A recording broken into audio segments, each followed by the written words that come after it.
ప్రస్తుతం ఇండస్ట్రీలో pan India సినిమాల హవా కాస్త గట్టిగానే కొనసాగుతోంది. ఒక రకంగా ఈ పాన్ ఇండియా సినిమాలకు ఆద్యం పోసింది మాత్రం రాజమౌళినే. బాహుబలి చిత్రంతో టాలీవుడ్ ప్రపంచ స్థాయిలో గుర్తింపు తెచ్చుకుంది. అప్పటి నుంచి మన స్టార్ హీరోలు కూడా నేషనల్ వైడ్ గా గుర్తింపు తెచ్చుకోవడానికే ప్రయత్నాలు చేసుకుంటూ వస్తున్నారు. ఇక పుష్ప 2 చిత్రాలైతే టాలీవుడ్లో కన్నా బాలీవుడ్లోని హైయెస్ట్ కలెక్షన్స్ను సాధించి రికార్డ్స్ను సృష్టించింది. ఇదే కోవలో రీసెంట్గా వచ్చిన చిత్రం తండేల్.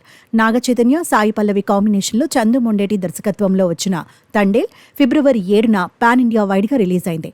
పాన్ ఇండియా రిలీజ్ నేపథ్యంలోనే తండేల్ టీం కూడా తెలుగుతో పాటు తమిళ, మలయాళ, హిందీ భాషలో కూడా ప్రమోషన్స్ చేసుకుంటూ వస్తున్నారు. అయితే రిలీజ్ కు ముందు ఉన్న ప్రమోషన్స్ రిలీజ్ తర్వాత మాత్రం పెద్దగా ఆకట్టుకోలేకపోయాయి. దీంతో ప్రమోషన్స్ ప్రభావం మిగతా భాషల మీద బాగానే పడింది. ఒక్క తెలుగులో మినహాయించి మిగతా అన్ని భాషల్లో తండేల్ యావరేజ్ టాక్ ని అందుకుంది.